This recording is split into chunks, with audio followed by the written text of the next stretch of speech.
Você está assistindo Simplesmente. Oferecimento Cofrio, sabor a toda prova. Celita, alimentos saudáveis, saborosos e confiáveis.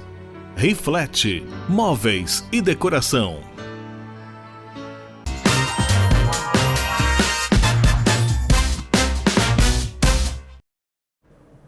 Nós estamos aqui com a infectologista doutora Luísa e nós vamos falar um pouquinho sobre isso agora que tanto nos amedronta, né, doutora?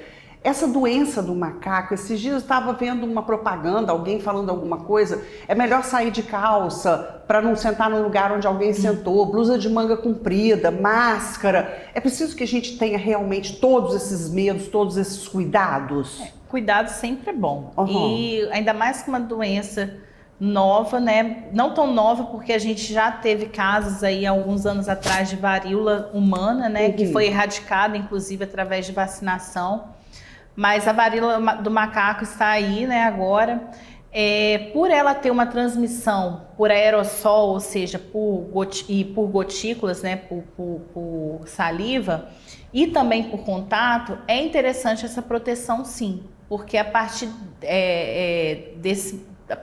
dessa atitude que a gente tem, evita de contaminar e também transmitir a outras pessoas também, né?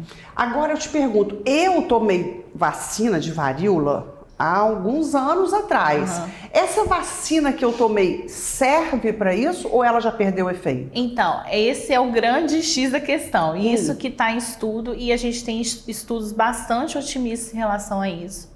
Parece que sim, tem uma resposta muito boa, principalmente para quem já é vacinado, para a varíola, se eu não me engano foi na década de 60. 70. E agora os estudos estão mostrando que essa mesma vacina, ela é boa também, ela é efetiva para a varíola dos macacos, sim.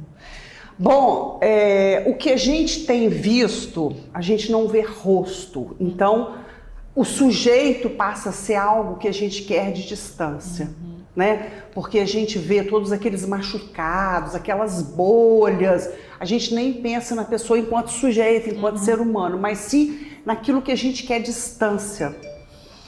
Pega, você já falou, mas é uma causa morte grave como foi o Covid? Sim, a varíola, ela tem uma característica, ela é muito parecida as lesões com a varicela, catapora. Todo mundo, eu acredito, já teve catapora, né? Então ela tem aquelas lesões avermelhadas iniciais, depois transforma naquelas bolinhas d'água, né, d'água que a gente chama de vesícula, até elas estourarem e formarem as casquinhas que são as croças. Então, os principais sintomas iniciais são esses, e fora outros sintomas sistêmicos, né? Como febre, mialgia, mialgia que é dor no corpo, né? Dor de cabeça. Então, esses são os sintomas iniciais da varíola. E o principal modo de prevenção também é por conta dessas lesões que estão no corpo. Então, e que realmente devem incomodar muito isso, também, e né? elas são grandes fontes de transmissão, sim, para a doença. Tá. Existe assim vai haver muita contaminação? Como é que tá hoje? Hoje existem os casos, né? Tem casos no Brasil. Hoje o estado que tem mais casos é o Rio de Janeiro. O Espírito Santo, se eu não me engano, a gente está com poucos casos confirmados, mas alguns casos suspeitos, então precisa dos exames saírem para poder saber se confirma ou não o diagnóstico da doença. Mas por enquanto, óbitos também tem pouquíssimos, até mesmo no mundo, porque é uma doença que ela é autolimitada. Ela não é uma doença que causa muita gravidade. Ela é uma doença que vai causar gravidades naquelas pessoas que são... Que já tem comorbidade. Já tem algum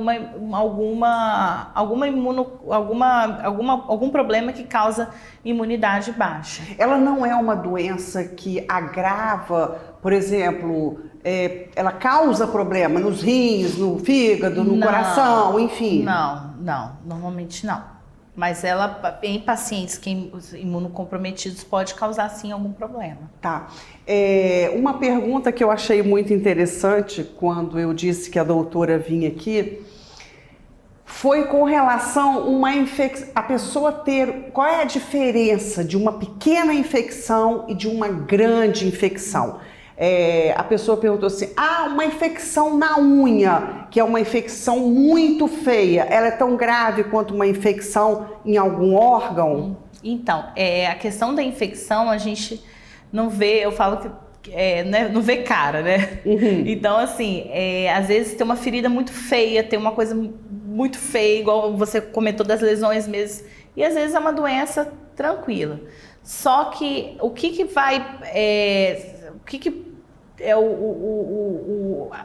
a gente vai falar assim, isso aqui é grave ou não é?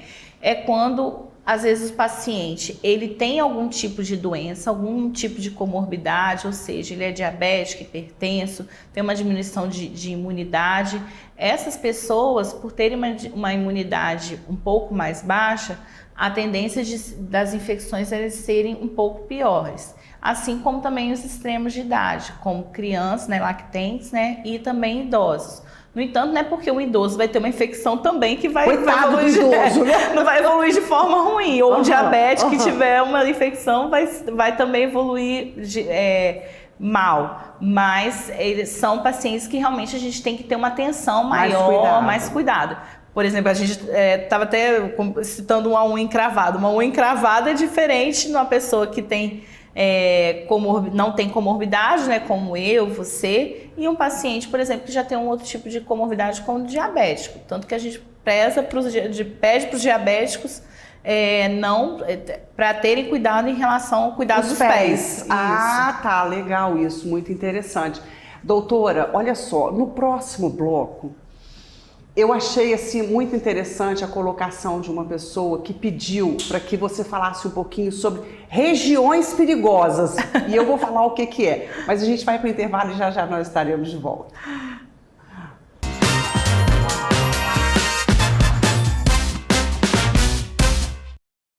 Você está assistindo Simplesmente. Oferecimento Cofrio, sabor a toda prova.